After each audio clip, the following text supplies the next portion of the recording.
Good afternoon, everyone. My name is Matt Batesel, and I'm the National Executive Director for American Majority. I appreciate you joining our webinar today. We've got some fun topics to discuss. I ask that you be patient with us as we use this webinar technology, and if we have any connectivity issues, that you just bear with us. I'm sure that those will get restored quickly, but until we know more about the bandwidth and everything, there may be issues with your connectivity. There may be some issues with sharing the live feed, the audio, but just bear with us. We get through this. The idea for what we covered today, and as people are just giving some introductory remark, but we want to be providing you with training information and equipping you to accomplish your political goals, despite the coronavirus pandemic and the challenges with meeting in person, right? So with social distancing and everything else that we are dealing with, we want to be providing you with the same resources, maybe even actually more specific things to what do you do when you can't meet in person. In Wisconsin, where I am right now, our governor has said no more than 10 people can meet in a public setting. And so we're dealing with the ramifications of what that looks like for campaigns that are ongoing, for working on policy that the legislature is not necessarily meeting currently, but will be meeting, at some point in the future. How do we get organized to maybe push legislation that we support? And so I want to kind of cover all of those things. And so the idea is American Majority put together a webinar series to help equip you from wherever you may be. If you're working from home remotely, that you can log on, whether it be in an evening or during the workday. Here we are working on a lunchtime activity, and we want to be equipping you to be accomplishing our political. So I'm going to give an overview of this presentation about America, and I'm still kind of giving people a little bit of time to join. But the purpose of today's webinar is organizing for victory, and we're talking about how do you reach out to voters, how do you get basic grassroots organizing principles, how do you get people involved, how do you build coalitions, how do you use some online tools to spread your message far and wide to make as large of an impact as possible to get things done. So this is the first webinar in a series that American Majority has put together. So Organizing for Victory, I'm doing today. On March 24th, our Minnesota Executive Director, Jennifer, will be doing Campaigning in a Crisis and talking about how to be good community leaders, how to be campaigning when everything is challenging like it is now. And then on April 1st, we have Campaigning in a Day slice from our campus director, Scott, who is going to be giving you a glimpse of what our Campaign in a Day program looks like, which is an interactive campaign simulation. And so we're working on putting that together so that we can give those, again, that had interest in that topic, some idea of what it looks like. We had a number of in-person trainings that we've canceled as we are, again, moving to doing these via webinar for the time being as we are social distancing. So one thing we'd like to hear from you is, what webinar topics would you like to see us cover? You can email those to angela@americanmajority.org with any suggestions that you have. We're looking for other topics. We have a number of others in the works, but we don't have them finalized yet, but we would love to be training on a topic on a webinar that is helpful to you and what you're dealing with, whether it be specific to putting together a campaign plan, whether it be specific to a policy initiative or a referendum you may be working on. We want to help you accomplish your political goals. So a little bit about American Majority. We are a national nonprofit 501c3 organization that is nonpartisan. And so we are continually training, equipping, organizing, mobilizing new grassroots leaders. And so we want to help come alongside them and to be effective. We believe that meaningful, lasting political change starts not in Washington, D.C., but at the state and local levels where most actual government decisions and spending occurs. And so we are trying to equip you to be more effective. We have, in addition to the webinar series that we're doing, a lot of online resources at our website, AmericanMajority.org, but also we have online courses that you can take from the comfort of your home, and those are available at AmericanMajorityOnline.org. And so I encourage you to check those out and look for the topics and the interest things. That we have courses from everything from should you run for office to more specific on activism and organizing. And then we encourage folks to connect with us online. So our Twitter username for American Majority is AM_national. My username is @MattBatesel.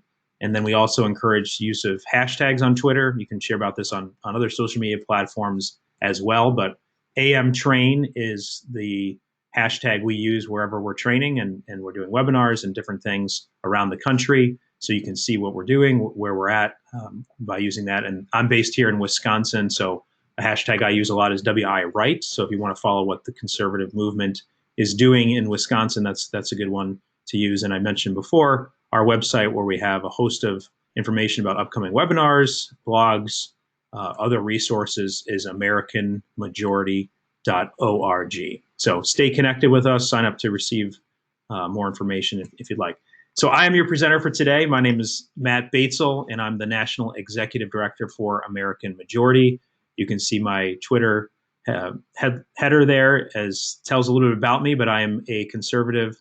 I've been doing grassroots organizing for the past 10 years. I've been with American Majority since 2010 and have been based here in Wisconsin since that time. I've spent some time out in Pennsylvania and Washington, D.C. I also went to law school at the University of Kansas School of Law, and I'm also a lecturer at the University of Chicago's Harris Public Policy School. So I recently had to give an online digital final exam for my students on Monday night, which was fun to learn how to use all these things, some more digital tools that help us to be more effective. But I teach a course there called Winning Issue Campaigns. I'm a father of 5, married to a lovely wife, and baseball background. That's a little bit about me. Also, a run to work out in these tough times. My email, if you have any questions for me, is mattb@americanmajority.org. So I welcome questions during the presentation as they come up, but I also will have a time at the end where we dedicate specifically to question and answer. And our plan is to go for about an hour, and so my presentation will last another 45 minutes or so, and then we'll break for questions. And I will stay on as long as it takes to whatever questions you may have. I'd like to answer them with the time that we have together to go through that. So I encourage you to do that. So as we start really the content for today's webinar, we're really just talking about campaign organizing, grassroots organizing. And when we think about that, we can't be putting off to tomorrow. We can't just use the limitations or the circumstances that are around us to put off doing what we need to do now, right? So now is the time to get organized, whether it be for policy, working on a policy initiative that you want to have passed through your state legislature, or maybe through, maybe there's a county resolution that you're working on for your county, right? Working on those things now and putting together a plan. Whether you're running for office or helping on a campaign, you need to prepare now. And so it really starts with making a plan.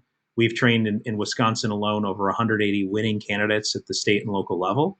And every time we train those candidates, we start with put together a plan, write it down, have a written plan that will guide you through everything that happens. And we do include in that, prepare for the unexpected.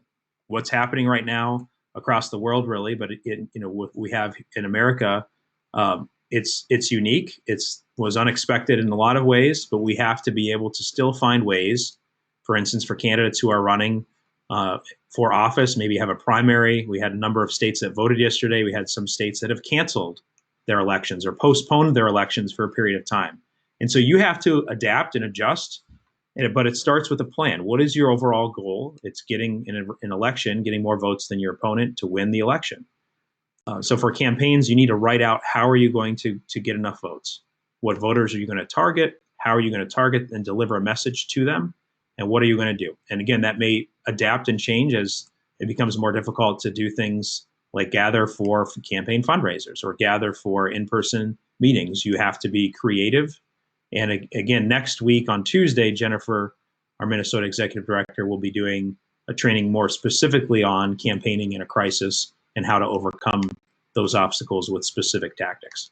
What I'm going to cover in the time that we have today is what we must do now. And part of this is looking back at what campaigns have done really throughout the last several cycles. And what American Majority does is we have a number of former campaign staff, former candidates, even elected officials that have run campaigns. And we're constantly in touch with people that are running campaigns and understanding what is working and what are the kind of the time principles that haven't changed over time, and what are the things that we have to adapt and innovate based upon the opportunities to use that are out there. What are those tools? And so we're constantly studying what works for campaigning and want to share that information with you. And so the first thing that we have to do now is pay attention to the electorate year and tone. And by that we mean, who are the people who are likely to vote in this upcoming election?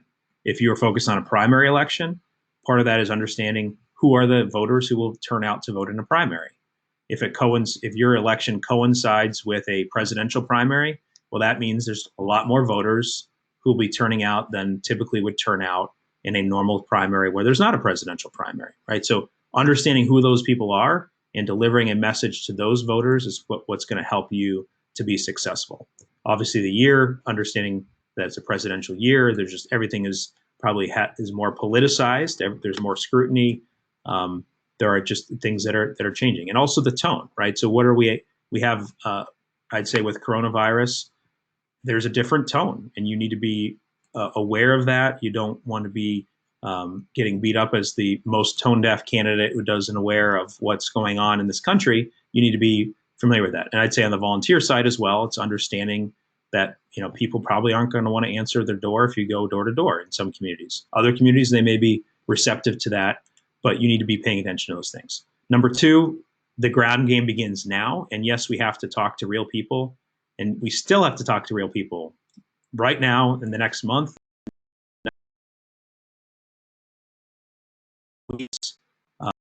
Keeping us at social distance, talking to real people. And we'll talk a little bit later about some of the tools you can use to continue talking and having those conversations with real people.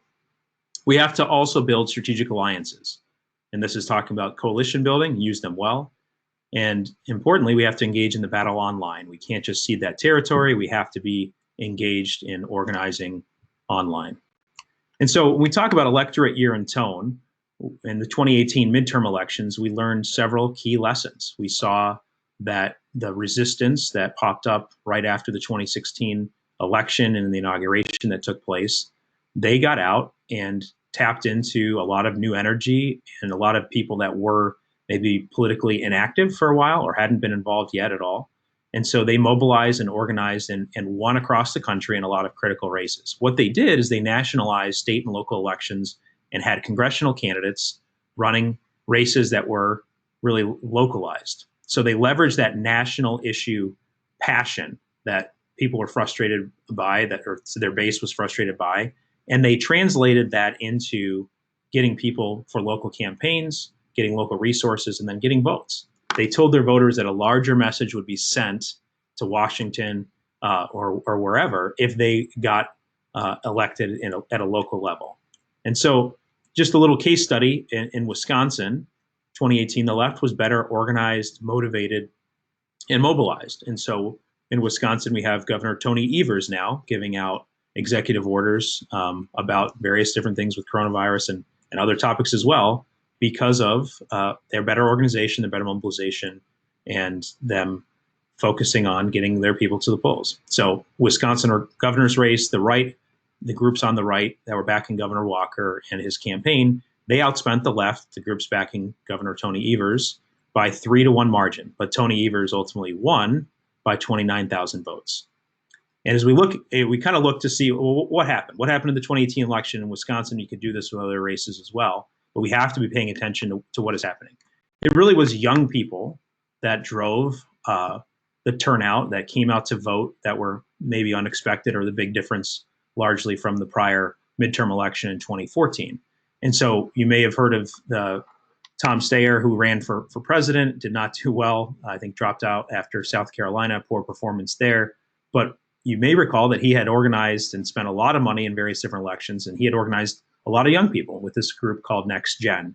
And so they spent a lot of time getting students organized in 2018, doing all the things that you can see there on your screen, having lots of volunteers, having 66 paid staff. And they did things like collecting pledge to vote cards, as knowing that young voters were maybe an unreliable voting demographic. They had the voters write down and sign a pledge that they actually would vote, and then they would follow up with those individuals. So they had those cards. They also reached young people with digital ads, direct mail, text messages, and then knocked on a lot of doors, face-to-face conversations. I think that's probably the most impactful thing that they did was the face-to-face communication. They also used other elections as opportunities to get organized, to test their methodology, and realize how they can influence outcome and improve their operations. And so they did things like having events with cute pigs for college students, because what college student doesn't want to be snuggling or holding a little pig, right? This is what they did, and it worked. They basically tried to do off-the-wall sort of organizing events to get new people involved in the political process. And so you can see there's a quote there from Next Gen's leader, regional organizing director, that they were trying to grab people's attention and begin a larger conversation that ends in turning people out to vote and knowing how to exercise political power that they have around the issues that they're passionate about. So we have to do things that draw people in. We can't just be doing things the same old way. And so I did want to just address with coronavirus, now what? And just some tips on this.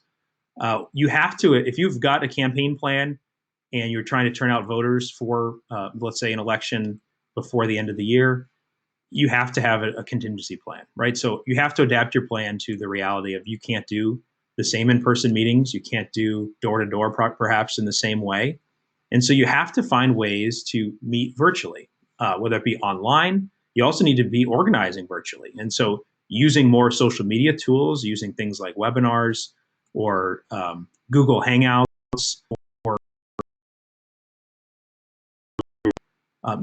and we'll talk about a few tools that are out there for that. So you have to be helping your volunteers to have the tools to be effective. So you need to equip those volunteers with what they need. And so, the best thing you can do, I'd say, again, we're not going to talk about this for the whole hour, but I would recommend you sign up for Jennifer's webinar on Tuesday for really specific tactics as it relates to campaigning. There's all different sorts of challenges that we're having to deal with, and we want to be focused on that. We can certainly answer some questions about that today, but it's part of it is thinking through a contingency plan, as we all are, to still continue doing things from our kids learning at home, perhaps with their schools being closed and shut down, to working from home, working remote, doing different meetings in different sorts of ways. So look for ways and learn from what other people are doing. So the ground game does not end, though. The ground game has already begun. It begins now if you haven't done this before. We have to be having conversations with real voters about the issues that they care about and turning them out. So what do I mean by ground game? Put simply, it's the efforts of a committed group of individuals using their time and relationships to make an impact in an election through direct voter contact. And that's, again, having real conversations with the voters. The ground game is typically the most effective, important element for a campaign team at large. And when we look at elections, we see who wins. Typically, it's the campaign that aggressively recruits volunteers, mobilizes the right voters, and manages their technology most effectively is going to be in the best position to win. Now, there are other elements, name ID and other things that come into play with a lot of local and state races, but you need to be effective in this area and having an effective ground game. Again, regardless of what limitations we have on social gatherings, we need to still be having direct voter contact. So we'll talk about how you can get people involved, and really that's where it starts. We're going to talk about people, process, and strategy today. How can you utilize the tools at your disposal to win? Ultimately, that's what we're trying to do, and it starts with people. You have to be getting people involved, and I think with a heightened election cycle that we're in right now, there are a lot of people that want to make a difference. There are a lot of people that are being asked by campaigns to help. So how do you make your campaign stand out? How do you show the importance of your race and your election? Or maybe you're working on a statewide or a national race. How do you get people involved in that, right? So you need to know where to find people. We'll talk about how to manage them, how to keep them coming back. You have to have a strategy in place for getting the people to make things work. Volunteers will be the lifeblood of any organization. And so you need to have a plan in place to get people committed and invested in yours. And this starts with what we'll call tier one, is collecting information. What we mean by that is getting contact information of various people who could be interested in volunteering. It starts with, let's say your phone, right? You may have a phone with a number of contacts of people, and you go through that and think through, who are the people that I know that I can text or call or email right now that are going to help. And we need their help in various different ways. So it starts with the people that you already know, friends and family first. Your appeals to your family and your friends, the people that you're most familiar with, should be the most aggressive because you already have that existing relationship. That pre-existing relationship means that they are likely to hear you out. And the same goes for fundraising. Personal appeals to each person on your family and friends list is going to be where it all begins, and a best place to be doing recruiting for volunteers. They are going to be more interested in helping than you maybe think. That personal relationship is going to be more important oftentimes than even what the candidate may believe or what the overall project is about. And anytime we're talking about recruiting volunteers, the best example that I've seen in my career of grassroots organizing was the Obama 2012 presidential reelection campaign.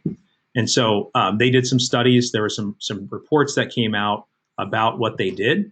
And one of the things I thought was very fascinating is, how do they get volunteers? This is probably the most common question that I receive when I train around the country, when I do webinars, wherever it may be, is how do we get people to come out and volunteer? We're struggling. It's only the same people that come out. How do we get new blood into our apparatus, into our campaign, whether that be a county party, whether that be a local group, whether it be a statewide coalition, or a campaign or candidate looking for volunteers? It's a struggle and difficult to come back. And so to look at what Obama re-election campaign did in 2012. And this chart shows you where they got their volunteers from. So a large chunk just contacted the campaign. What I think is kind of most fascinating about this is the number of people that were volunteers because of someone asking them to be a volunteer, someone they knew. So it's purple, contacted by a campaign staffer, that's 11%. Contacted by a volunteer is in blue. And that amount right there, just 20% of the people. And then you also have friend or family member contacted me at 4%. About one in four of their volunteers basically volunteered through someone who was already a volunteer asking them to be involved, either a volunteer or a staff person.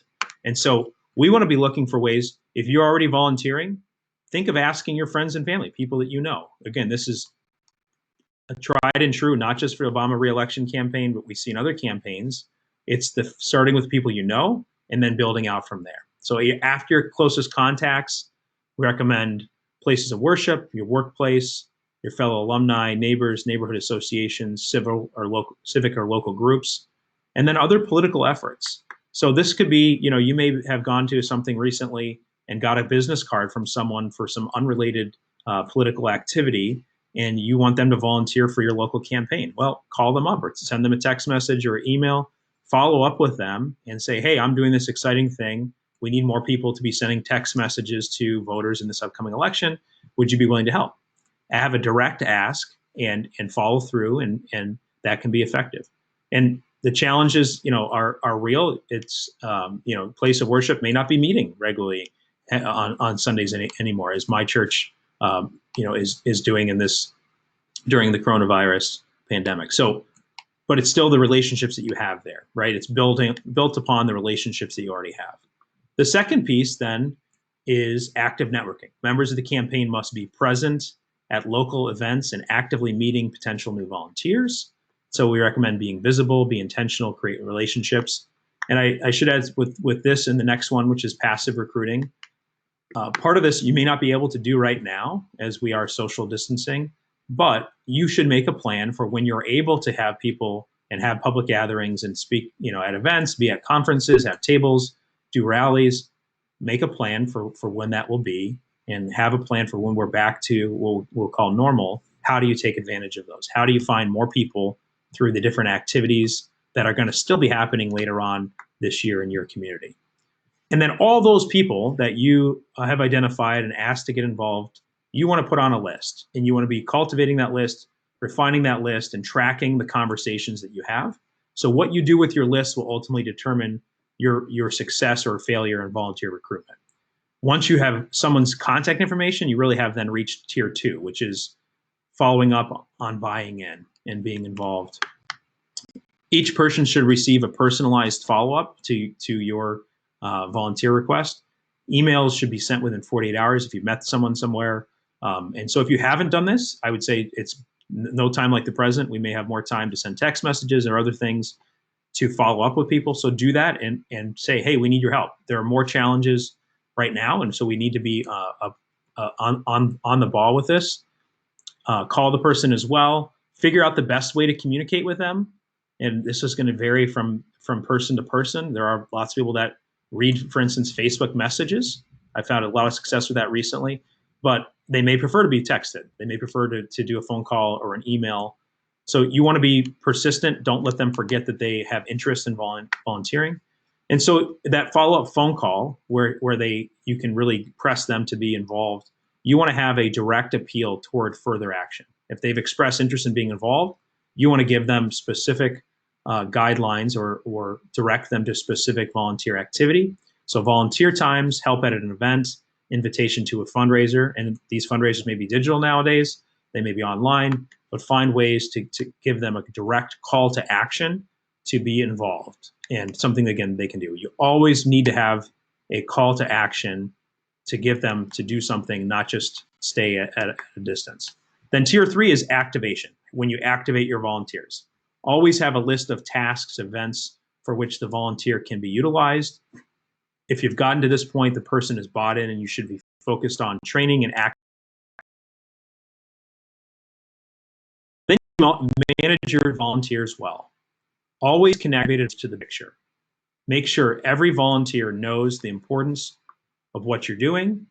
Make sure every volunteer understands what is so important about activities like text messaging, live phone calls, or door knocking when we're able to do that, maybe in person again. You also want to properly train them, prepare them to do things that you're asking them to do. So having a one-pager that describes what they need to do to send those text messages, or for graphic creation or the program you use, how do you use that? Here's some help and guidance on that. You want to train them and prepare them for what you're asking them to do. Volunteers should be prepared on exactly what you expect them to do, as well as giving them best practices, and then also having a continuing dialogue about what works. Maybe they found out that there's a more effective way to do something, or maybe they have a question. What do I do when let's say, voter asks, well, what is your organization? What do they stand for? You wanted them to be saying what you've told them to say, rather than something they have to make up on the fly because they don't know and they weren't properly prepared. And you really need to be thinking about, for now, right? Can you train them online? Can you hop on a Google Hangout or a Skype call or a FaceTime or a webinar and train them and train groups of people through that activity? You need to be considering what can be done and how to be effective, continue to be effective. So just some volunteer musts. You always want to think through safety procedures and appearance if they're going face-to-face, or if they're doing digital things where they're in front of a camera. Approachability and conduct, how to smile, how to speak, how to engage. And even if they're making a phone call, smiling while you're talking on the phone, the voters can hear that. And so you want to do that. You don't want to be sounding angry and grumpy through a phone call. App training, properly entering data, all these different things, you want them to be prepared on how to do those. You don't need to be a finely polished professional to do these things. Locality and authenticity oftentimes matters the most. So the biggest mistake you can do with volunteers is by not giving them something to do, not having a task for them, they will never come back, even if it's just a request that they put in digitally or through email. If you don't respond to that, not responsive about how can I help, is there something I can do from home to help the campaign? If you're not able to respond to that, they're probably less likely to come back. And very important, at the end of the day, volunteers put in a lot of time and energy and can be very helpful for a campaign. We've just spent about 20 minutes talking about how to treat volunteers, how to get them be thankful for what they do, have prizes, rewards, things that show that you are grateful, that they are the valued assets that they really are to your campaign, right? And so maybe highlight them on social media with a meme or a graphic that highlights and thanks them. Do things that are going to be appreciated and show them how valuable they are to your overall efforts. So next topic I want to talk about is coalitions and working with other groups and individuals. We shouldn't just be doing this all by ourselves. We want to have good coalitions. So by that we mean like-minded groups and causes to contribute and volunteer with you. Really, a coalition has a common purpose, common issue, and common solution. Working towards that together is what a coalition looks like. So you have to think through, who can we work with? What are the groups that are already out there? Are they the right fit? There may be some groups that have, are not able to fit with what you're trying to do or get on board with what you're planning to do. Are they reputable? Do they have a good reputation in the community or for the issue that you're working on or for the campaign? Do they have similar goals? Is their mission aligned with what you are trying to do? And maybe it's that one project where you can work with them. For my class at the University of Chicago, as I teach through winning issue campaigns, we looked at some current events, and it was amazing during impeachment how organized the left was in terms of a broad coalition putting out the same talking points, really reading from the same songbook, if you would, and singing from that same songbook. They were, getting all the elected officials, a lot of elected officials in Congress, to tweet out the same hashtags, whereas groups on the right, by and large, kind of did it alone. Obviously, you can analyze the effectiveness of the different approaches, but there are times when the left is better organized at putting together coalitions and are able to work together better. And we just need to be thinking about, how can we be on the same page? What can we do to be focused on the same goals and accomplishing the same objectives? And the last question you have to ask is, will their involvement of another organization actually add value? For local groups, it could be a national group that can come in and be helpful to you, whether that be a group like Freedom Works or someone else, right? You can think of groups that could be helpful for you accomplishing what you're trying to accomplish in your community and in the various races that you have. And then as you go out and are talking with voters and doing outreach to other individuals, a lot of what you're going to do, and I've got some screenshots up here of Voter Gravity, which is the voter contact tool that we work with. We have a sister organization, American Majority Action, who is active right now and trying to organize voters and do voter contact. And so having good survey questions and asking voters about what they care about, this is going to help you to understand more about who are the voters turning out in this upcoming election, in this particular cycle. So that goes back to paying attention to the electorate year and tone. And so by having good questions, by paying attention to the issues, right? And right now, coronavirus is, what is top of mind. Family safety, we all have loved ones that we can think of that are maybe in more vulnerable population that, so we're thinking about a lot of things. A lot of people are not thinking about politics, right? The fact that you hopped onto a webinar today probably shows that you're probably a little bit different. We're wired a little bit differently. We're still thinking a lot about these things, but we still want to know what the voters care about and what they think about. And so surveys are an effective way to get that and help us to get the data that enables us to be successful. So utilizing voter data will leverage your ground game efforts and focus your conversations in a way that can be very helpful. So you will utilize your system throughout each step of voter outreach. So to talk about this, let's go through identifying voters, persuasion, and then GOTV, which is get out the vote. There really are 3 stages for targeting voters in a given election. The first stage is identifying, finding out a voter's issue motivation. Why are they voting in that given election? Are they trying to, as many did in 2018, send a larger message to Washington? Or do they care about, let's say, a local race? Maybe you're running for school board. Do they care about maybe having better online learning tools? There will be a lot of people running in for local level offices talking about the importance of online tools to communicate various different things. Maybe that's something that that voter cares the most about in that election.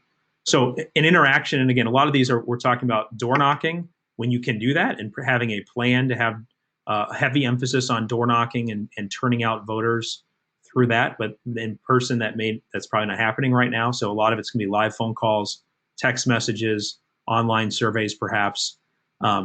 So a lot of times it's going to be quick interactions, and this should be to the largest voting universe. The candidate policy is really not the primary conversation the first time you have a conversation with a voter. You're trying to gather information and understand what's motivating those voters. Stage 2 then is persuasion. After you've identified your target voters, you want to persuade them to support your candidate through a follow-up contact and a survey that says, here, this is why you should support my candidate, because we're the best candidate, and my candidate's going to do this and that, right? So you want to follow up ideally on the important issue that you've already identified. In the course of campaigns, really, we're planning ahead. Good candidates are going to have multiple face-to-face communications with each individual voter. Realistically, that is a challenge in most races where you have more than, let's say, 2,000 or 3,000 voters, like you may have in local races. And so you just have to have a plan to do this the best that you can. Communicate why that candidate is right on the issue, and get them to commit to supporting your candidate. Can we count on you to vote for our candidate for office? And if they say yes, then they've made a commitment that you can follow up on and say, you remember you committed to doing this? We want to remind you to do that. And oftentimes, even if you don't talk to them again, they are likely to do that, more likely than they would have had they not made that commitment prior to. Stage 3 then is get out the vote, GOTV. And really, this is the end stage of a campaign. By this time, you've identified supporters, and you are making the final push to get them out to the polls. The ask at the door or on the phones or in text message should be simple, short, and direct. Have you voted, or can we count on your vote, right? It could be as simple as that, and you have to be doing that. The other thing we have to be thinking about, I'd say for 2020, is engaging infrequent voters. We saw in 2018, whether that was young voters or other demographics that hadn't turned out in prior midterm elections, they came out in mass numbers. For a presidential year, we're probably looking at new voters that really haven't voted in any election. How many of them will there be? How many voters maybe sat out 2016, but maybe voted in 2008 or 2012? Who are voters? You want to think about who those people are and potentially adding them to your coalition and turning them out to vote. So in Wisconsin, for instance, we saw that marijuana referendums had an impact in turning out younger voters, and they were able to leverage larger national issues to win, particularly in state elections from that. And a part of that is voter registration. This is something that we need to be thinking more and more about. Who can we register to vote? And there are more online tools to register voters than there ever have been across states. I'm based here in Wisconsin, so I'm going to show you some examples from Wisconsin. But in Wisconsin, it's myvote.wi.gov and then en-us/register to vote. You could just Google my vote Wisconsin register to vote, and this would come up first on Google. You could do a similar thing for other states. We have people from all over the country here today, but I see some 262 and 414 folks calling in. So for Wisconsin, you can first of all, you have to check to see if you're registered to vote. And when we talk about voter registration, we're not just talking about people that have never voted before. Oftentimes, it's people that changed voting address, and so you need to make sure that you are registered to vote for your current location. And this is going to get really tricky, right? In Wisconsin, there's an April 7th spring election with a statewide Supreme Court race, also the same day as the presidential primary. And as we look around the country, many states are canceling, postponing. None of them are actually canceling outright, but maybe changing the process for selecting for presidential primary who will get their delegates. And so we need to be prepared for what happens. We also need to be pushing more people to vote absentee. We need to make sure people are registered to vote from their current address. It's possible, anything almost is possible for what could happen for election day, but in-person voting with vulnerable population showing up, a lot of vulnerable population work the polls or the poll workers. There are some really unique challenges that we have to think through and have a plan for. But part of what we need to do is make sure our people are registered to vote from their current address. So look at the online tools that are available. And when we look at this is something from Rock the Vote, which is a left-wing organization, we'll call it, but that focuses on getting young people registered to vote, a demographic that is going to be largely left-leaning, right? They want more free stuff from the government by and large. They are doing some really kind of innovative stuff online to get people registered to vote. I signed up just with my email address several months ago just to see what they were doing, and they've sent me numerous reminders about getting registered to vote. So they do a persistent job of getting people that are interested in voting to get registered to vote, to remind them to vote, to remind them of upcoming deadlines, of when you can still request an absentee ballot, when you can still do all the sorts of things. And so they have different pages for different states where you can put this in. To show you what the online voter registration process looks like for Wisconsin, you have to have a current voter ID, driver's license that has your current address. And so it just walks you through, are you eligible to vote? Do you need to update your name, update your address, review your registration, print or save your registration, and sometimes you're going to have to mail in forms or delivery registration to your local clerk's office. And so this just gives you a screenshot of what that website looks like, where they make sure that you are eligible to vote based upon some basic screening questions. You have to put in your birth date, and then there you'll see that they have to enter in the driver's license number, the expiration date. All that stuff has to match for you to be able to register online. If you can't register online, you can still print out a form and fill out that information. You may have to have a copy of your driver's license and send that in as well. But there are some tools that we can be using, and here's where we need to be finding new voters, not just relying upon the same people that have turned out in prior elections. So we have to be thinking about friends and family, asking if they're registered to vote at their current address. If not, we should walk them through the online registration system or help them get an ID updated and then follow up. Again, different states are going to have different ways to do that, but you can always have them fill out a form and mail it in as well, which is the way that typically had been done. So let me talk a little bit about Get Out the Vote, GOTV. This looks a little bit different now with what's going on, but we see more and more people are taking advantage of ways to vote by mail, ways to vote early, in person. And so the numbers just continue to drastically increase. I don't need to read off all the numbers, but it's just more and more Americans are taking advantage of early voting opportunities. And for our purposes, we're talking about you want to have live voter contacts at the door or on the phone with the intention of turning out your identified supporters, right? So you're not turning out people that are unlikely to support you. And I would also add, it's not in literature drops.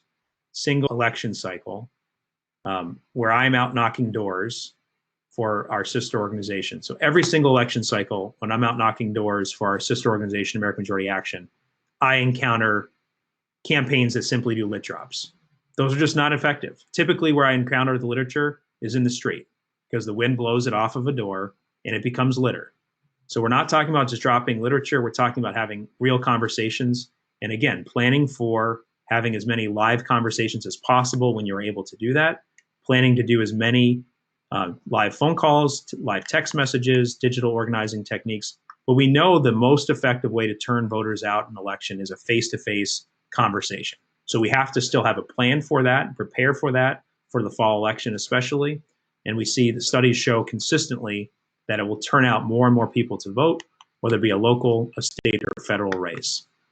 The experts on kind of voter turnout are Alan Gerber and Donald Green, who put out a book regularly and are constantly analyzing the most recent studies on voter turnout. They find that they consistently voter turnout is most effective when done door to door. Leafleting, the literature drops really is a lot less effective. Live phone calls is going to be your second best option, and maybe your best option if you have an election in the next few months.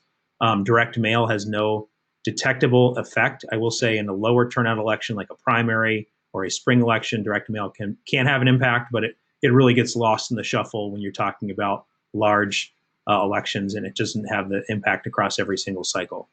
Email has no measurable impact, less and less people are reading email, but any campaign should still have an email set up and sending out information and making sure people are reading that. It's not just going into their spam filter.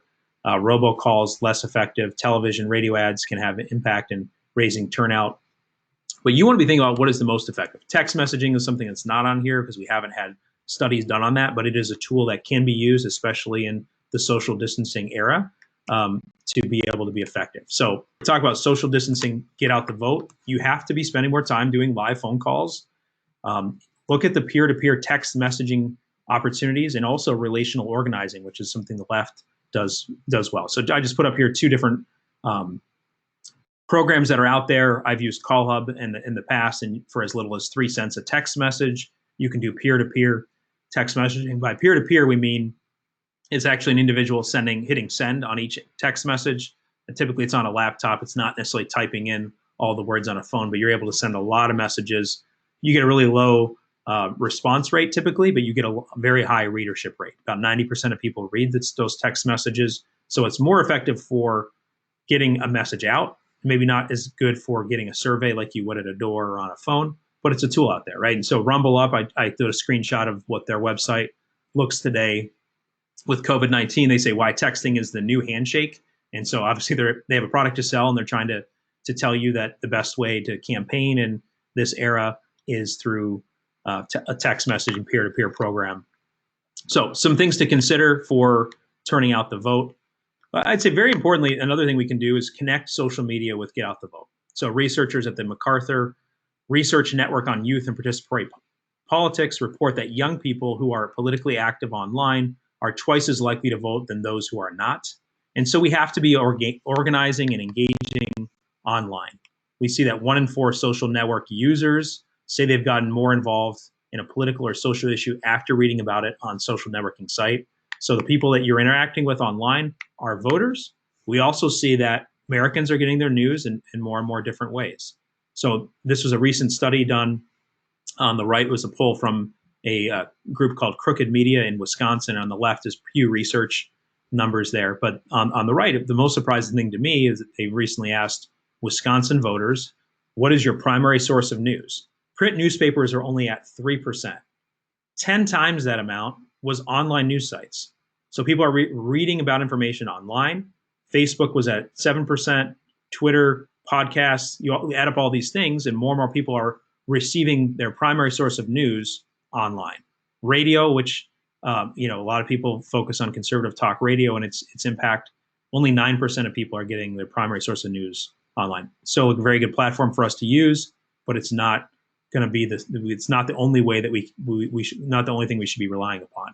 On the left, the chart there, Pew Research then shows the decrease in receiving news through television, decrease in print, just from 2016, and then the rise in news websites, the rise in social media being how people are receiving their news. So we want to be engaging online and helping to shape the narrative, the news, what people are receiving. And so part of this is calling out the fake news media and media bias when you see it.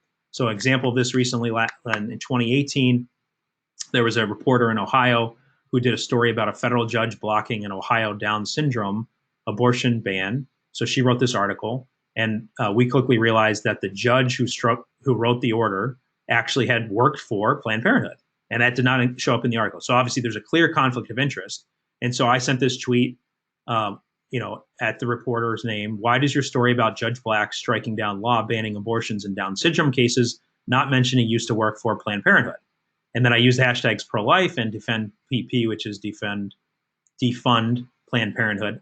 Interestingly, I did not use the hashtag fake news, which I oftentimes do, because I figured if I did that, she would not respond. But what do you know? Jackie, the reporter, responded and said, I didn't know. Thanks for pointing it out. And then she updated the article and put that in there. And it completely changed the tenor and the focus of the article. So we can engage. The mention on Twitter is very powerful. We'll probably be having webinars and talking more about how to use tools on Twitter and on social media. But kind of some basic tips is we want to have more visually oriented messages going out. So creating videos and graphics is going to have a greater impact. Social video generates over 1,200% more shares than text and content combined. And we see power of video. When you do videos, more people are going to see those. Here's another example. CNN reporter had a segment on, this is Victor Blackwell. This is, I think it was on a Sunday. And I saw this and replied to him and put together a video basically proving him wrong. And what do you know? Victor Blackwell responded with this message back to me. Did you read the AP story before you tweeted at Matt? basically I proved to him that he was wrong, and of course then he just attacks me, which is what the left often does. But a video was powerful. It helped to show more people what was going on. This video that I created with a free tool called Headliner, it received over 10,000 views. So what we're trying to do online to influence others is tell your story, build a community. So that could be creating a Facebook group. I was recently added into a Facebook group in Wisconsin that is focused on the presidential race, and that basically had people add over 10,000 people, I think, in the course of under a week. And all of a sudden, there's a new place to organize, a new place to send out a message, to share information about how to be effective. So look for opportunities to do things like that. Facebook promotes Facebook groups more than Facebook posts and other things, so use those digital tools. And then on Twitter, it's finding use the right hashtags to organize your conversations, use direct message groups. So all of these things can help you to be effective. We have to get organized now. We have opportunities. There are challenges really to communicating, as we're talking about. Encourage you to check out Jennifer's webinar next week to get some more tactics. But we cannot simply just waste time. The stakes are too high. We need to get organized now. And I hope you found some tools today that will help you to be more effective in your organizing. So with that, I'm going to just end my presentation and take any questions you guys have. So if you have, there's a question box or a chat box where you can submit questions to me. And I'd be happy to answer any questions that you have during this here at the end of the webinar. I also would be happy to, if you would email me and send any questions that way, I'd be happy to do that. So I will give you a moment on any questions that you may have.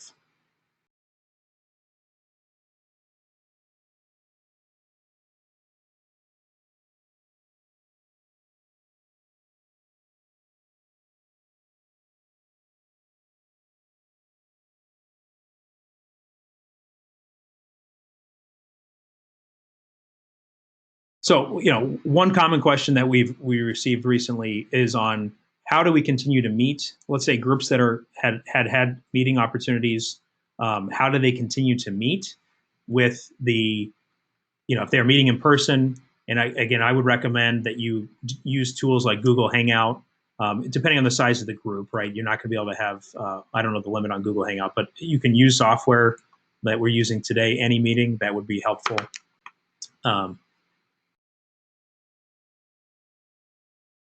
Yeah, so got a few questions coming in now. So I'm going to put these up on your screen for other people to see. So our first question is, let's see if I can do this. Okay, I've got to stop my screen share first. Sorry about that. So first question comes from Clint. Do you think lit dropping then following up with a phone call would be effective during the pandemic? I would say it's an option that you can explore to see if that would work. Yeah, if you are able to reach out to people and follow up with people directly and with a limited amount of time, then that could be good. Again, when I was talking about lit dropping, I'm comparing it to the opportunity to do live face-to-face. So for a fall election, for instance, if you have your only option really is to do lit drop or during coronavirus time period during the pandemic, then yeah, that is something that you could try to do. Obviously, you need to be careful, and you don't want to be creeping people out by looking like you're going up on their door and making people wonder what's going on. So that's a good question. Next question. Let's see. I've got one other one here. Will you provide a copy of the presentation to the attendees today? And yeah, so this webinar is being recorded, so we will be able to send out information. So you can access the recording, you can watch that again. We also can make the slides digitally available, so I will make sure that everyone receives an email with the slides that we sent out. So, good question. Any other questions that you guys have for me today?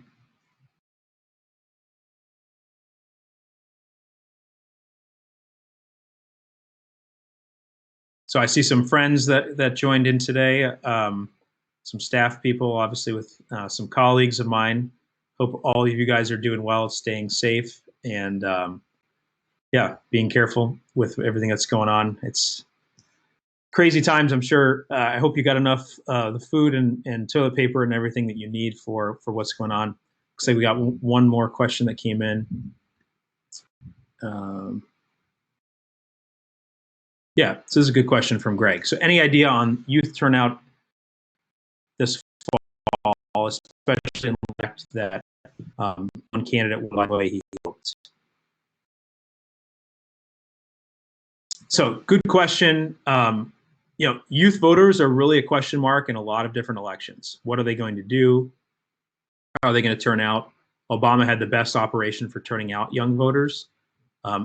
Obviously, in this political environment, it seems a lot of candidates are offering really the handouts of various different sorts, from canceling college debt to universal basic income to healthcare, et cetera, for everyone. You fill in the blank, they've pretty much offered it. Green New Deal, not just framing that as addressing environmental issues and carbon, but focusing it on providing guaranteed wages, providing other things. So all these different things are happening, and we see that those are not motivating a ton of the extra young people to vote in primaries, but general elections are completely different.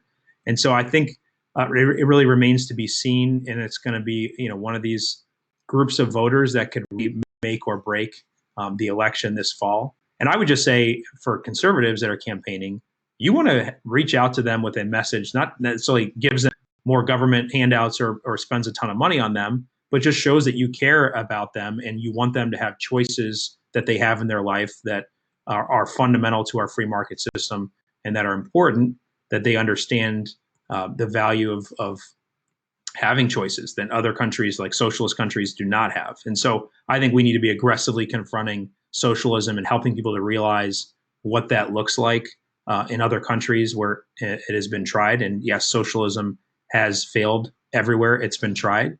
So we should not just give up on that. We should be trying to get young people that are aligned with us, that like choices, that could vote, to turn out to vote for us and organize them in that way. So we shouldn't just write them off and let them come in and be a major demographic that shifts an election to our opponents.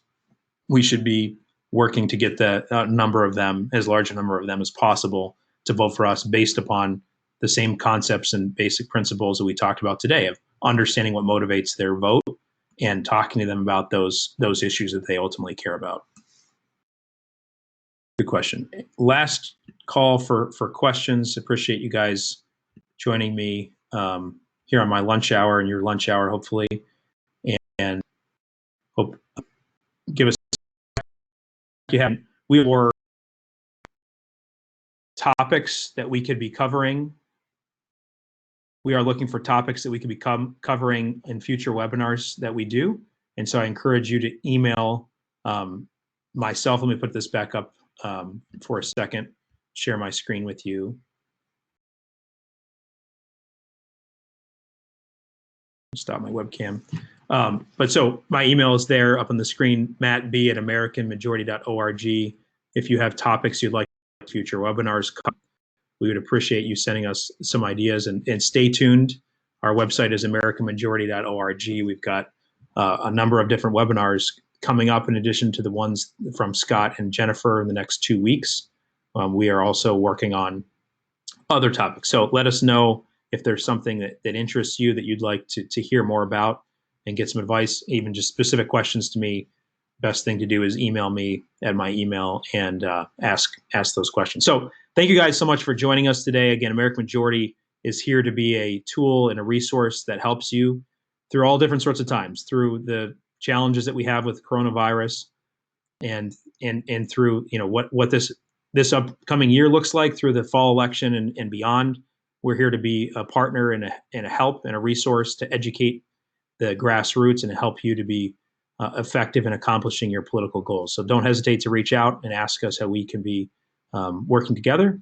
Thank you guys so much for your time. Stay safe out there, and we'll talk to you soon. Goodbye.